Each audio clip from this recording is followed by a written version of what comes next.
Hello दोस्तों, मैं शिवम कुमार अपने YouTube channel SV coaching classes में आपका स्वागत करता हूं। तो आज दोस्तों हम पढ़ेंगे क्लास 12 के फिजिक्स में एक समान वैद्युत क्षेत्र में द्विध्रुव पर लगने वाला बल युग्म आघूर्ण, है ना। ये भी आपका बहुत ही अच्छा और प्यारा टॉपिक है ना। मीन्स आपके एग्जाम में मोस्ट इम्पोर्टेंट किसी सीरीज में आता है, जो आपके एग्जाम में 3 नंबर में और कभी कभी तो 5 नंबर में पूछ लेता है ना। तो हम इसको देखते हैं और समझते हैं कि देखते हैं इसमें क्या होता है, कैसे इसको डेरिवेशन ये किया जाएगा, है ना।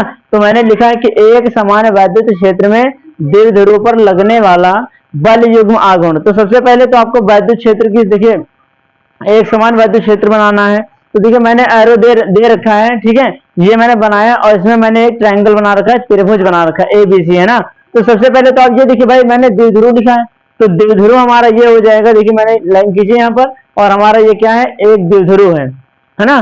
तो हमारा ए बी देखिए ए ये हो गया, बी ये हो गया, ए बी हमारा क्या है, एक द्विध्रुव है। तो ए बी एक द्विध्रुव हो गया जिसके दो आवेश प्लस क्यू तथा माइनस क्यू 12 दूरी पर स्थित है। तो देखिए मैंने बताया ना, हमारा एक द्विध्रुव ए बी हो गया और इसके आवेश आप देख सकते हैं प्लस क्यू और माइनस क्यू। तो दो आवेश आपको दिखे, प्लस क्यू और माइनस क्यू, दोनों आवेशों के जो बीच की दूरी है वो कितनी है, 12 है ना।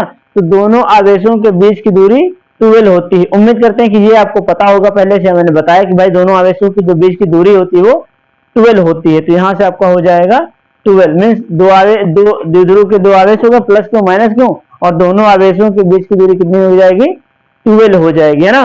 ये हो जाएगा। फिर उसके बाद क्या है, अब आगे हम इसी में लिखते हैं कि एक समान, देखिए यहाँ लिखा है ये देखिए मीन्स एक समान एरो है ना, एक समान वैद्युत क्षेत्र ई की दिशा में, एक समान वैद्युत क्षेत्र ई की दिशा में थीटा कोण पर इस द्विध्रुव को क्या है, रखा जाता है ना।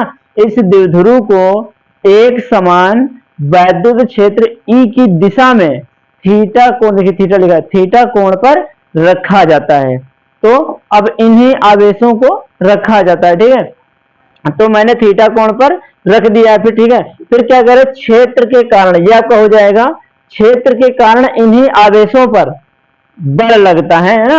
क्षेत्र इसी क्षेत्र के कारण इन आवेशों पर एक बल लगता है। देखिए मैंने लिखा आवेशों पर बल लगता है, और बल लगने मीन्स लगने वाले बल की जो मात्रा है, लगने वाले बल की मात्रा वो क्या है, समान होती है। देख लीजिए कैसे, एफ बराबर ई इंटू क्यू यहाँ पर भी है और एफ बराबर ई इंटू क्यू यहाँ पर भी। तो लगने वाले जो बल की मात्रा है वो समान है, लेकिन दिशा क्या है, विपरीत है। तो देखिए भाई इधर ये यहाँ से बल लग रहा है और ये इधर बल लग रहा है ना, तो दोनों की दिशा क्या है, विपरीत है। तो मीन्स बल की मात्रा तो समान है परंतु दिशा क्या है, विपरीत है। और जब दिशा विपरीत है तो क्रियाएं क्या होती है, अलग अलग होती है ना।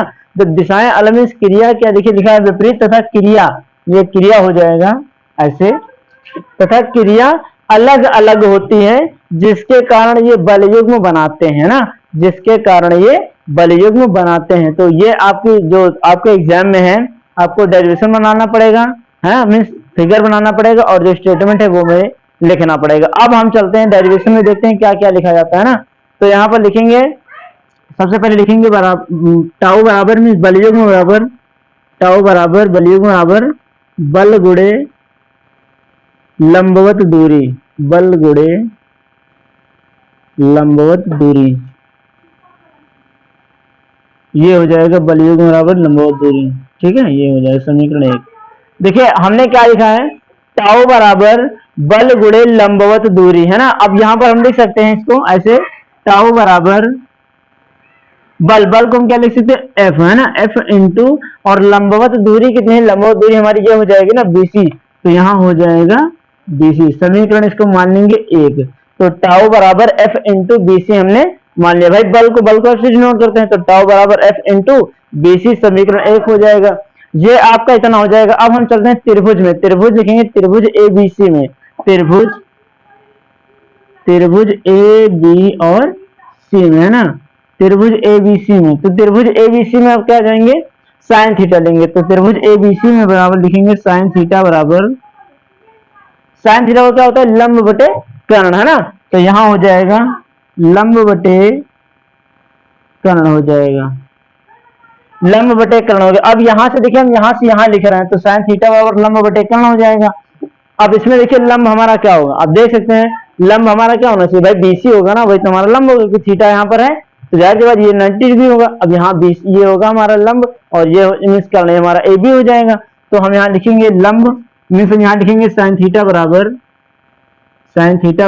लंब की जगह क्या लिखेंगे, लंब हमारा ये होगा बीसी, तो यहाँ से हो जाएगा बीसी अपॉन और कर्ण क्या हो जाएगा ए बी हो जाएगा। फिर लिखेंगे साइन थीटा बराबर बीसी की जगह बीसी ही रहेगा, ए बी के बीच की दूरी कितनी हो जाएगी 12 हो जाएगी, तो यहाँ से लिखेंगे 12, ये हमारा हो जाएगा 12 है ना। अब 12 साइन थीटा से मल्टीप्लाई करा लेगा ना, तो ये हमारा हो जाएगा बीसी बराबर 12 साइन थीटा और इसको मानेंगे समीकरण 2। तो उम्मीद करते हैं कि इतना तो आपको समझ में आया होगा है ना। अब हम चलते हैं मीन्स इसी का मान देखो यहाँ पर है ना, इसी का मान हम कहाँ देंगे यहाँ पर है ना, आगे देखते हैं। तो यहाँ पर लिखेंगे टाउ बराबर, या आप जो है इसका स्क्रीनशॉट ले लीजिए, फिर हम चलते हैं मीन्स इसी के आगे आपको बताते हैं ना, आप इसका स्क्रीनशॉट ले लीजिए ठीक है।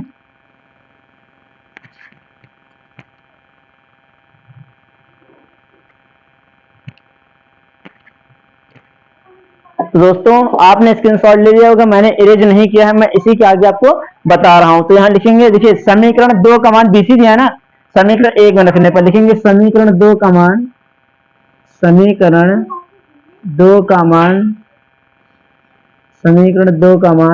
समीकरण 1 में रखने पर है ना, समीकरण 2 का मान समीकरण 1 में रखने पर ठीक है, ये हो जाएगा समीकरण 2 का मान समीकरण 1 में रखने पर है ना, तो हमारा ये हो जाएगा। अब समीकरण 2 हमारी क्या है, ये है, उसमें रखेंगे लिखेंगे टाउ बराबर।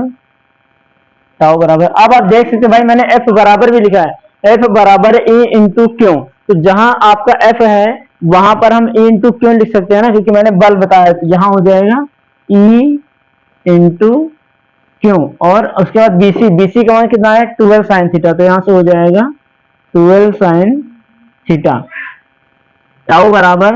अब आप यहां से देख सकते हैं क्यों इंटू 12 लिखा है ना, ई को नहीं करना है, क्यों इंटू 12 की जगह क्या लिख सकते हैं हम पी, क्योंकि हमारा वैद्युत द्विध्रुव आघूर्ण होता है पी बराबर क्यों इंटू 12, तो यहाँ हो जाएगा ये हो जाएगा ई और हमारा ये हो जाएगा पी और ये हो जाएगा साइन थीटा है ना, तो ये हो जाएगा। अब इसको लिख सकते हैं टाउ बराबर ई और ये हो जाएगा साइन थीटा है ना, ये हमारा आया है इतना ठीक है। तो टाउ बराबर पीई साइन थीटा। अगर आप यहाँ पर बल युग्म आघूर्ण का मान अधिकतम करते हैं तो टाउ मीन साइन थीटा की जगह 90 हो जाएगा, साइन 90 का मान कितना हो जाएगा 1, तो यहाँ टाउ मैक्स बराबर हो जाएगा पीई है ना। तो उम्मीद करते हैं ये आपको डेरिवेशन और वीडियो अच्छे से समझ में आई होगी है ना।